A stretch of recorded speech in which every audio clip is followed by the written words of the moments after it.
Welcome to Inside Israel, everyone. Tonight's episode is called Skeleton. And in a moment, I'll explain what that title means. And I'm also going to talk a little bit about Israel's attack on Iran this past week, as well as some news that just broke today, the ramming attack that occurred this morning at Glilot Junction in Herzliya, which is a junction that I've utilized myself many times. It's like a main bus stop in our part of Israel in the Sharon, and also the deaths of a number of soldiers in Lebanon. We'll address all of that. First, though, I want to try something new. And I'm going to begin tonight's episode with your questions. And I want to do that for a couple of reasons. First of all, I'm always looking for ways to give you the absolute best experience on this podcast. And one way we might do it is by putting your questions at the beginning. As a podcast host, one of the things that I enjoy doing is listening to other podcasts and learning from them, seeing what they do well and what I enjoy. And one of my favorite podcasts is for screenwriters and TV writers. But really, what it's about is creativity. It's by John August and Craig Mazin, who are two veteran writers in Hollywood. And they always begin with their questions, and I really love it. It sets the tone in a nice way. So we're going to give that a shot tonight and maybe in a few future weeks as well. But the other reason I want to try putting your questions up top is I really want to make this podcast as listener driven as possible. I know we have a lot of new listeners who've been joining over the past 2 weeks as I've been on tour, and new people are signing up after my shows to be on the mailing list and listen to the podcast. And if you don't know, the normal format has been that often I'll do this show solo, but sometimes recently I've been in more and more. I've been interviewing people, guests in Israel, who can really shed light on what Israelis are going through and a particular angle of Israeli society. But for these solo shows, I always finish with your questions, and I really want to make your questions a centerpiece of this. I know it's a chance for you to ask things that you might think everyone should know except you.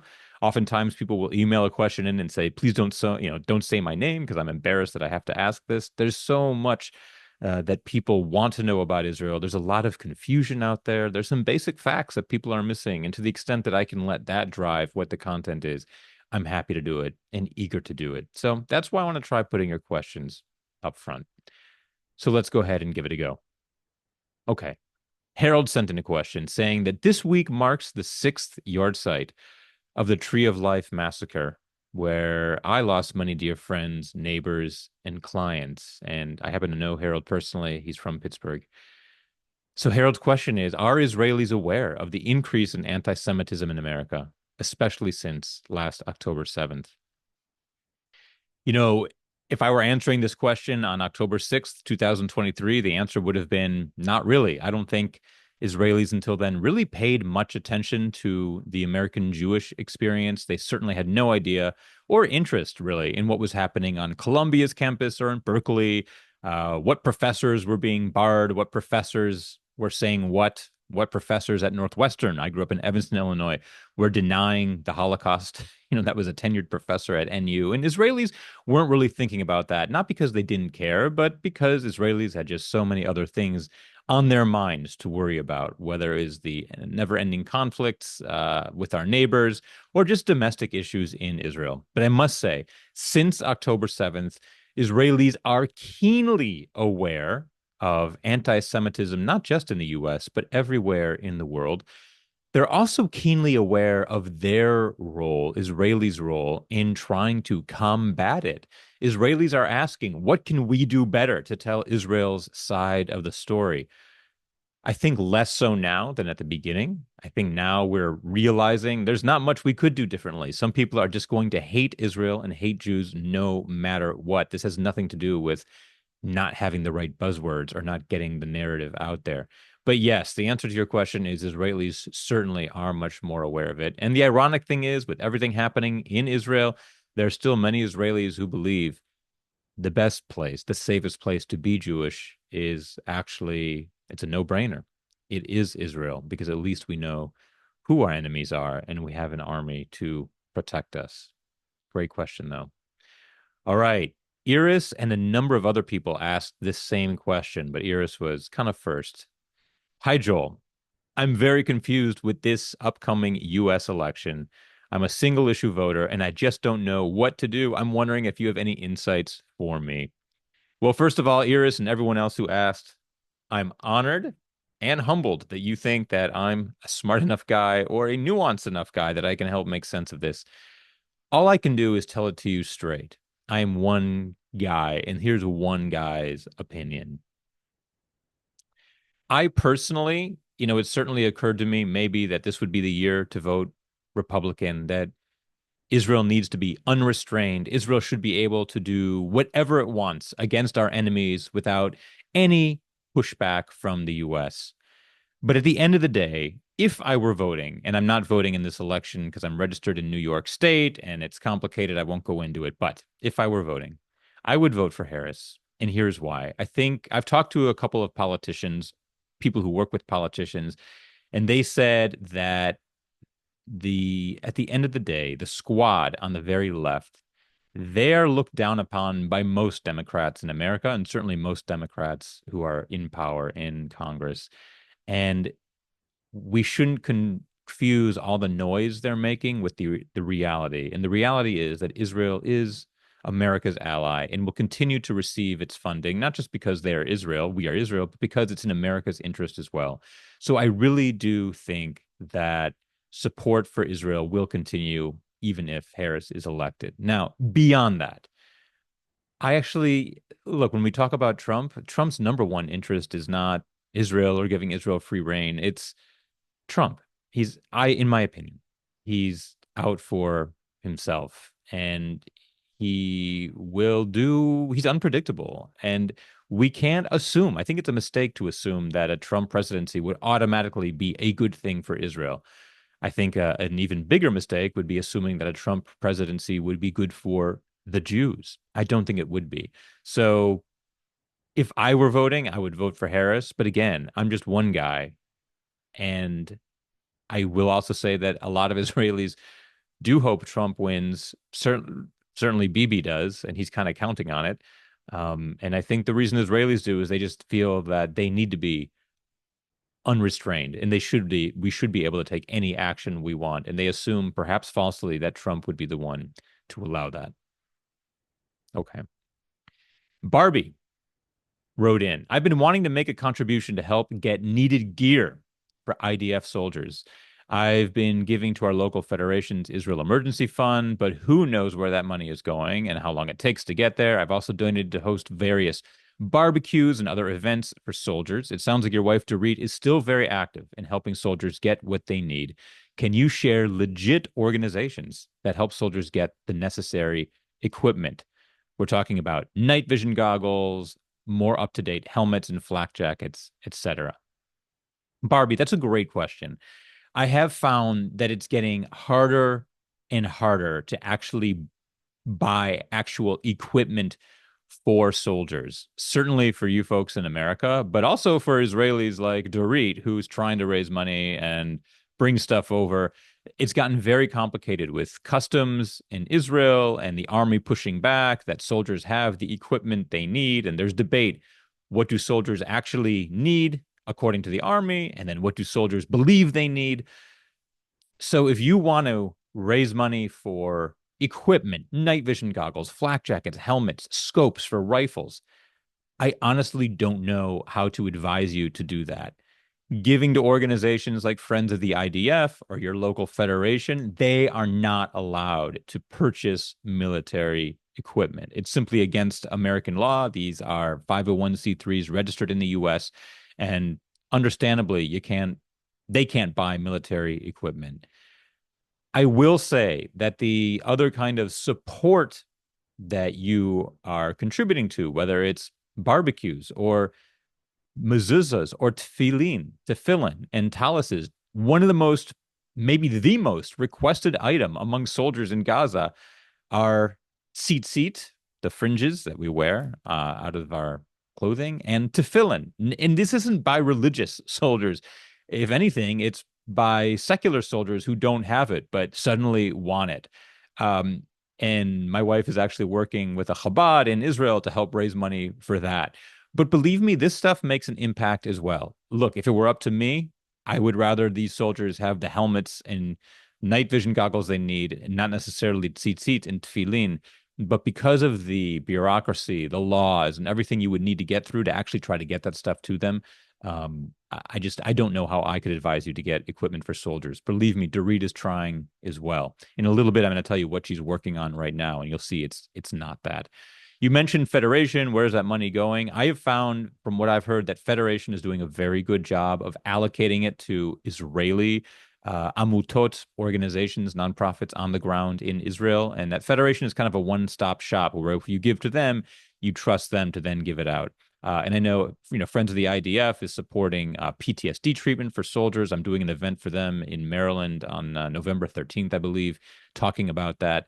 These are vital areas as well. I think the important thing is that you're in the game and that you're giving and that you're thinking about it. I wish everyone were. Cheryl wrote in. We saw an article today about the suicide of Shiriel Golan on her 22nd birthday, and we're heartbroken. This is the second suicide of a survivor of the Nova Festival that we have read about. In the article, she was quoted as telling her brother that the state did nothing for her despite her hospitalizations. So Cheryl's question is, what is being done to help heal the survivors, both citizens and police and soldiers who are suffering from PTSD? It's true. In that article, Shiriel Golan's brother Eyal was quoted as saying that the state did not do enough for her. And I think that's sort of the going premise in Israel right now amongst Israelis, that we know we have a PTSD problem. And maybe I've said this before, not even a P, it's just TSD, traumatic stress disorder, because we're all going through it to various degrees. There isn't really a system set up in Israel. I mean, this is still kind of a new phenomenon. I've mentioned before on this pod that until recently, the attitude in Israel was men don't cry at funerals. Be a soldier, buck it up, be tough. You don't suffer. You don't internalize it. Israel is still a macho society, less so than it used to be. But we're getting used to the idea that there is this thing called PTSD, and not just our soldiers, but our civilians are suffering from it. I think right now we're in the childhood stage of treating PTSD. Soon the country will mature into adolescence, and maybe in 10 years into adulthood, where we actually have programs set up. But it's new to us, and we don't have nearly the systems set up. We don't have the doctors and nurses and other medical staff. We don't have enough of them in place. I know I've worked with organizations that do special programs. Two that I can name. Well, I mentioned Friends of the IDF is supporting, I think it's Shalva or Shalvata Hospital, their PTSD treatment program. I've worked with AFENS, American Friends of Israel's Navy SEALs. And again, they're not allowed to raise money for equipment, goggles, guns, etc. But one of the programs they do support is called the Lifeline program, where former SEALs, they take a retreat for a week and they go overseas and they do fun stuff, but they also spend time discussing what they went through in combat. And there's an organization, a great organization called Peace of Mind, which I've done many comedy shows for as part of their fundraisers. And Peace of Mind is very similar. They fly a unit of soldiers over to the US. They go to a Knicks game and maybe Disneyland and other really fun and cool stuff. And each day, though, they have a few hours set aside for group therapy. And each day, one soldier gets to talk about his experience. And what's unique about this with Peace of Mind is they are flying in soldiers. They'll fly in a unit of guys who are in their 30s. So they're talking about events that they went through in Gaza in 2012 or in 2016. And only now, they're married, they have kids, but only now are they processing it. So a lot of the great work being done for PTSD is in these small organizations. It's not being done on the state level. Israel has nationalized healthcare. On the one hand, it's wonderful, but on the other hand, it's a system that can quickly get overwhelmed, especially at a time like this. So I'm sad to say that what Ayal said about his sister not getting enough treatment by the state, this is something we hear common. It's a common thing to hear in Israel. I encourage you to support these smaller amutot, these smaller organizations. Again, Peace of Mind, AFINS, American Friends of Israel's Navy SEALs, Peace of Mind, Friends of the IDF, their PTSD program, and there are others as well. But to answer the question, no, not enough is being done on a state level. Sort of a follow-up to that is a question from Barbara. I listen to your podcast every week and sent a donation last month. Thank you, Barbara. I recall that you've mentioned that there have been over 40 suicides among Nova survivors. And I was so sad to learn of Shiriel Golan's suicide on her 22nd birthday. However, a friend of mine who's a therapist heard that it was a viral myth that there have been 40 suicides of Noah survivors. She's a strong supporter of Israel and is concerned about misinformation getting passed along. Are there any sources you can share with me about the truth of this matter? Well, Barbara, honestly, I'm humbled by your question because it occurs to me that maybe, well, what if I'm wrong? I said on this podcast, you're right, that there have been over 40 suicides of Nova survivors. Now, I can say that I felt I got this information from two trusted sources. I heard it in two separate places from two tour guides who I really trust. And those of you who maybe have not been to Israel would say a tour guide, why would they know? But in tour guides, I actually find that tour guides in Israel are some of the most trustworthy and knowledgeable people when it comes to Israeli society, not to mention events and history. Many of us, including myself, look back on our Israel trips and we remember our first tour guide and every other tour guide because they manage to touch us in a very deep and personal way, and they make sense of the country in a way that no one else can. And when I hear stats like this from a tour guide I trust, I take it as truth. Now, that said, I looked up online today and tried to research about the number of suicides, and I heard both things. I heard that the number was as high as 50 in various articles, and I heard in other places that the number is still being debated and they didn't give an actual number. So, in answer to your question, yeah, there is now a part of me that wonders exactly how many there are. There certainly have been a number, Shiriel among them, and that's cause enough for concern. But in terms of the number 40, obviously, we all, and myself included, need to research it a little bit deeper. And I thank you for bringing that up.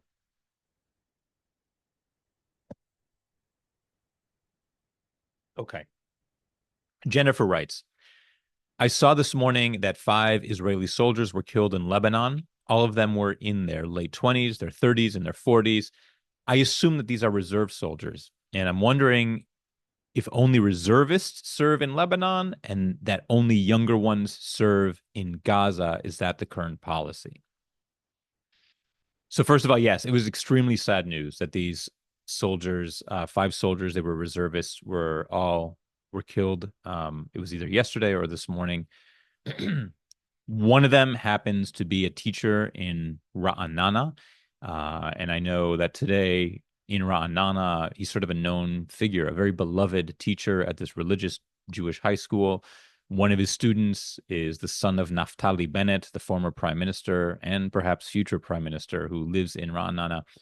And yeah, these were guys with 8, 9, 10 kids. I think all 5 of them were of a modern Orthodox religious background. And well, let's answer your question first. No, it is not policy that only reservists serve in Lebanon and younger ones in Gaza.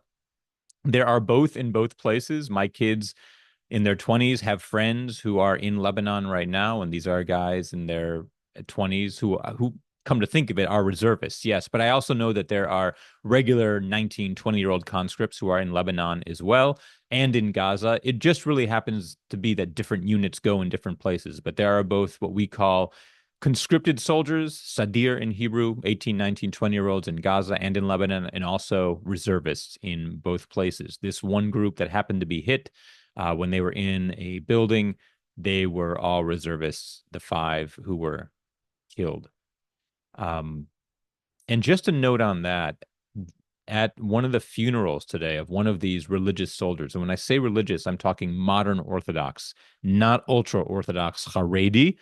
Those are the ones who don't serve in general, but they were modern Orthodox. At one of their funerals, they in their eulogies, I think it was a brother or brother-in-law of one of the soldiers said that these soldiers who died today, they are examples of people who can study Torah and who can fight for the state. And they directly called out the ultra-Orthodox who are continuing to try to avoid military service by saying that it's against their Torah values. They called them out and said, do not expect that you will be in the Jewish state studying Torah, but you won't have to pay your fair share to defend that practice of Torah study.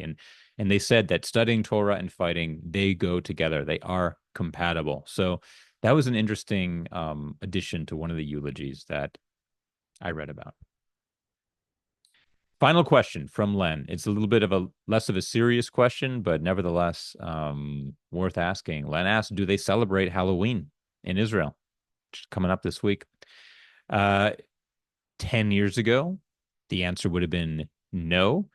But now Halloween is nothing like it's celebrated here in the US. But you will have little groups of kids going trick-or-treating in communities where there's a lot of Americans. Maybe, I know it happens in Ra'anana, in maybe Modi'in, Zichron Yaakov, but it is not by any means anything close to what it is in the US. I'm talking about 40 kids at most getting together in each of these towns and going to the 5 or 10 apartments they know would actually give them candy if they went in a costume. It's Americans, bringing their tradition to these communities, and Israeli, Sabra Israeli kids generally do not participate. So the answer is yes, extremely slightly, but for the most part, no. Okay, we're going to take a quick break, 10 seconds, and I'm going to come back with the next portion.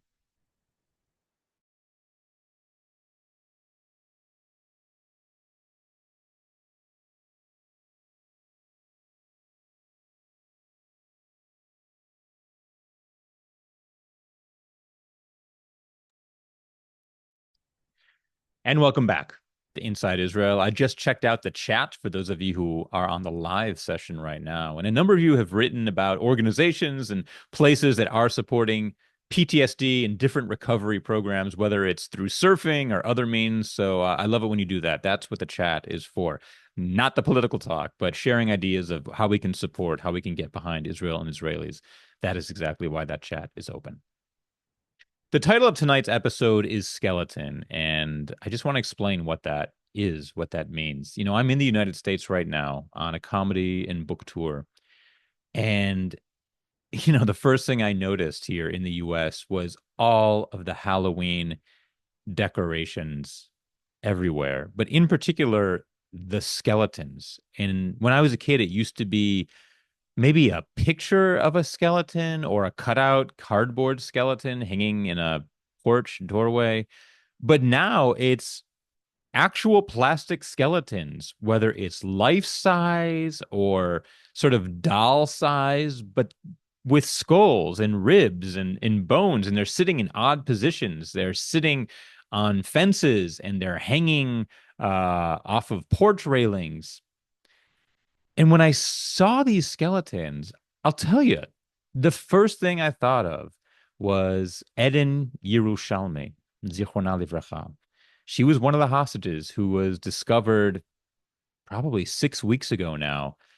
And she had weighed about 120 pounds when she was taken captive. And when her body was discovered, she was around 70 pounds, had lost close to 50 pounds in captivity. I'm thinking of Hirsch Goldberg, Poland, who was discovered, his body was discovered with a bullet in the back of his skull. He was weighing 116 pounds at the time of his discovery. I mean, they were literally skeletons, the way they'd been starved as hostages in Gaza.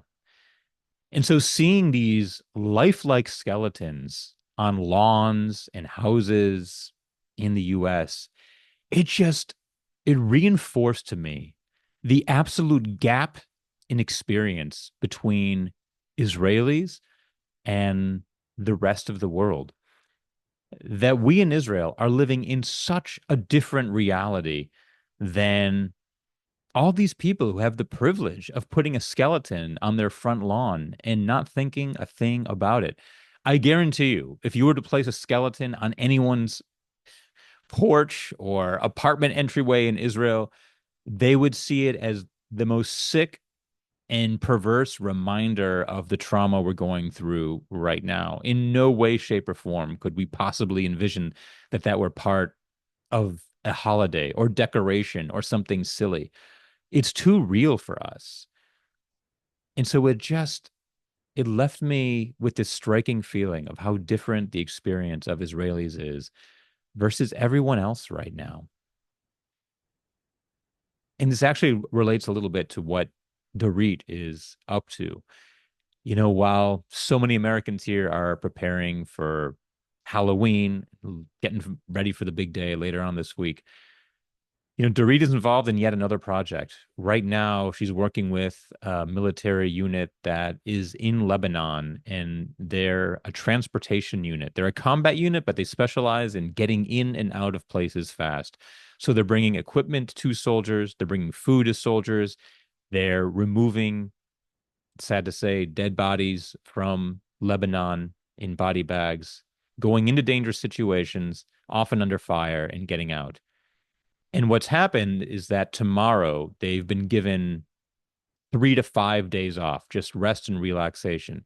But they're not allowed to go home. They need to be briefed and debriefed, and they need to sit through interviews to provide intelligence to the army. So they're not allowed to go home to see their families. So what this means is they're coming out of Lebanon and they really have nowhere to stay because so many of the hotels are full with residents of the north who are not allowed to go home yet. So Dorit's part of this group sending out messages to people like, we have soldiers coming out. They need somewhere to stay. What can you provide? And she told me just the overwhelming responses that she's been getting from people, whether it's owners of small, it's called simarim, which is like a cabin, sort of like a cabin you would go to for a vacation, or owners of youth hostels, or people who own an apartment that's vacant, or even a room in their house. And then someone else wrote, I don't have a room, but I'm a Pilates instructor and I have a studio. And if any of the soldiers want to come and do Pilates, which sounds kind of laughable, but I mean, God bless her for offering it. But the point being that Dorit is telling me how people are stepping up to the plate, and this is what Israelis are going through right now. And so it's a contrast to the skeletons on the lawns that I see here in America, and the real life in flesh and blood that Israelis are dedicating to their countries and to their country and to each other. So that's the reason we called tonight's episode Skeleton. I do want to talk briefly about this attack that Israel pulled off against Iran, and I'm sure you've seen most of the major angles elsewhere. So what can I give you that you haven't seen elsewhere? I want to give you three little takeaways. First of all, logistically, I want you to know how complex this was. We're talking about maybe 30 to 50 planes flying 1,000 miles. It's 1,000 miles from where they took off in Israel to Tehran. They had to refuel along the way. They actually penetrated Iranian airspace. So this was not the type of thing where we pushed a button in Tel Aviv and missiles were launched and it hit some target 1,000 miles away. This is a huge, huge operation. And so one takeaway that I want you to come away with is just how complicated it was and how amazing it is that we had absolutely no casualties on our side. No planes lost, no human life, thank God, lost, and that we were able to penetrate Iranian airspace. Okay, so that's number one. Number two, let's be honest.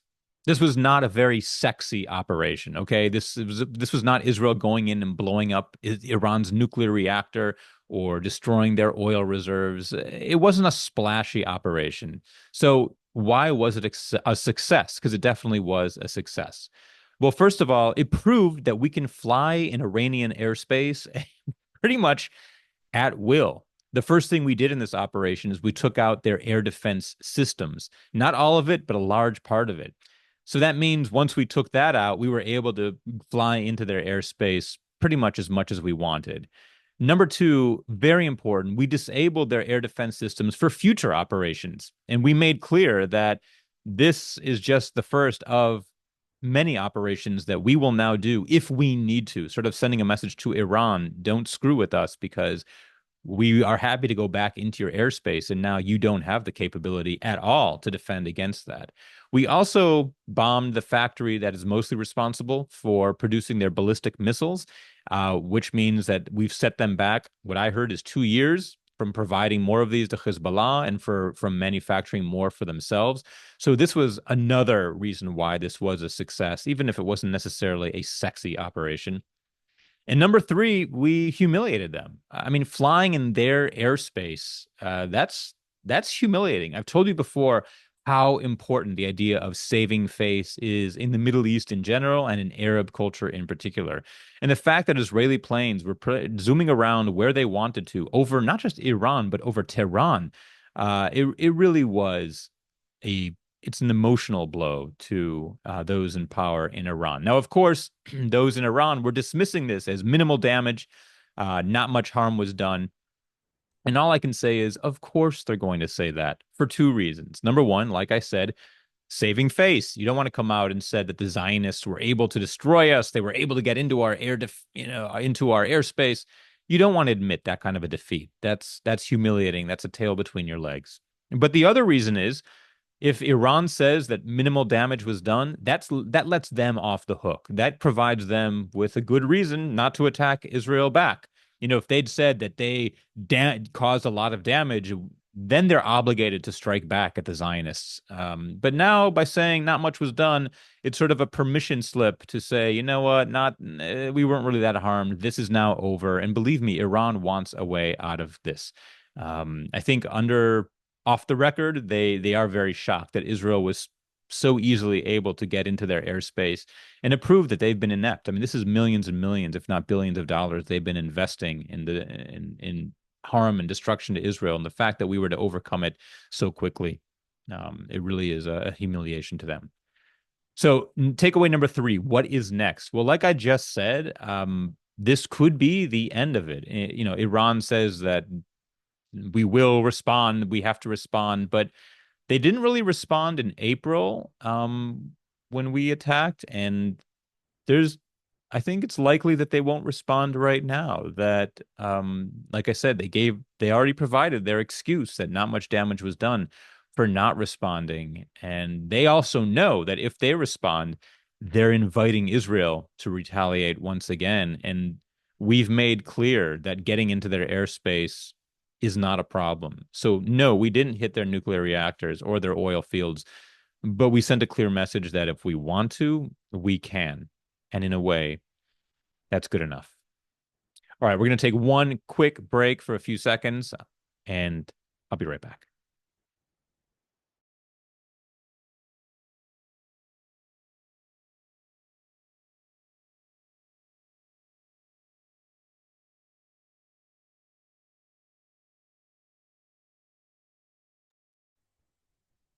Okay, welcome back to the final segment of this week's Inside Israel. I do want to talk quickly about the ramming attack that happened this morning.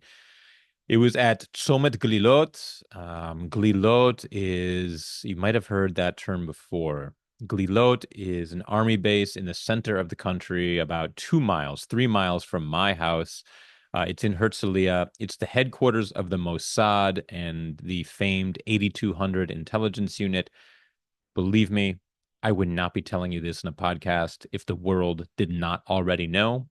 That is why Hezbollah and Iran have many times tried to target that part of the country because they know what Glilot is and where it is.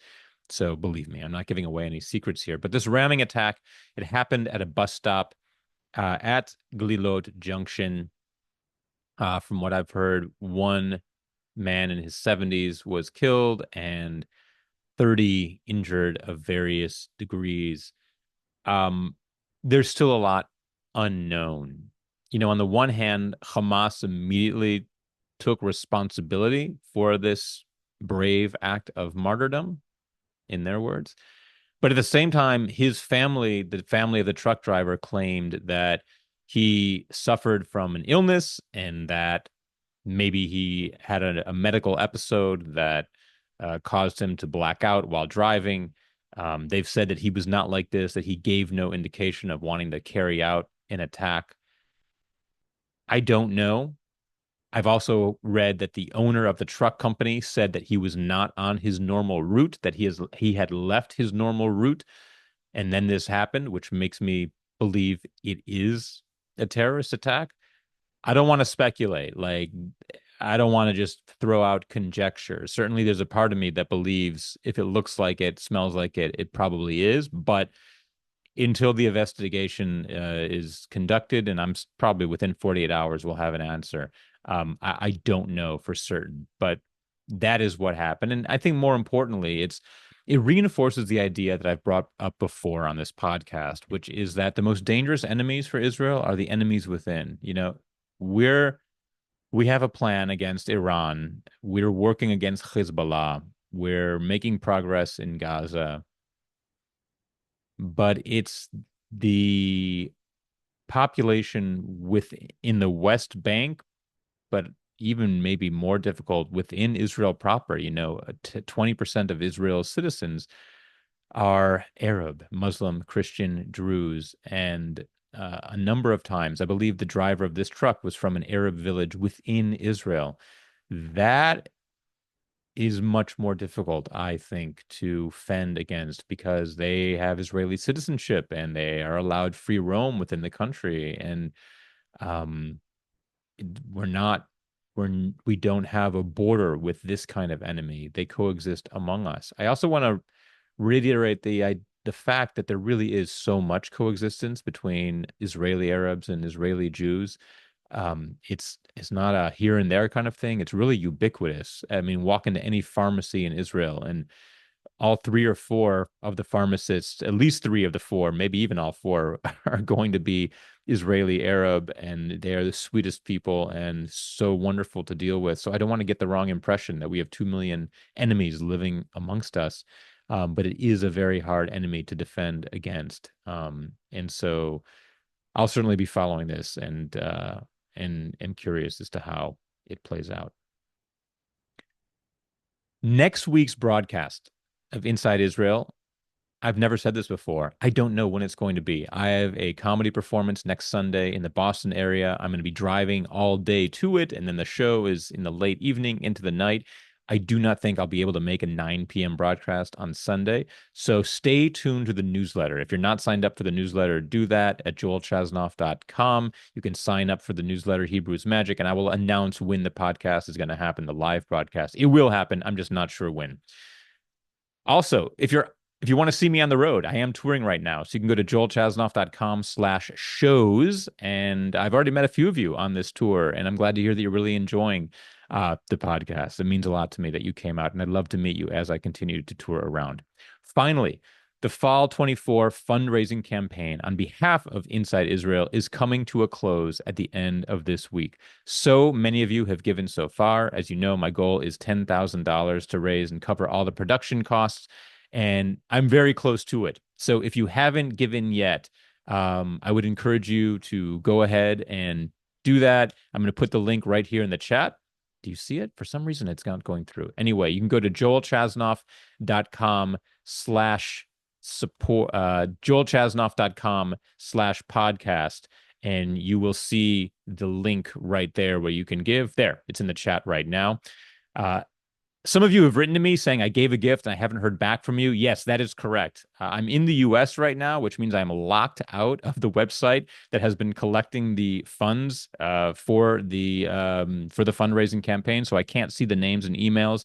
I assure you, once I have a quiet moment to sit down and get back into the system, I will be thanking you. But I really do want to generously, sincerely thank all of you who've given contributions to make sure this podcast can continue to go. I want to keep it free, no paywalls, no subscriptions. But the way that works is by having everyone pitch in to make sure it happens. So thank you to those who've done so. If you haven't yet, the link is right there in the chat. Thank you so much for joining this week's episode of Inside Israel. Again, this week's newsletter will announce when the next one will be. We also have some really great interviews coming up with Yossi Klein Halevi, with Sergeant Jacob, who just got out of Gaza and is going to tell us what all of that is actually like, and many others. I'm Joel Chasnoff. You can always reach me on the website at www.joelchasnoff.com. Until next time. the Heatrot, and stay well and stay safe, everyone.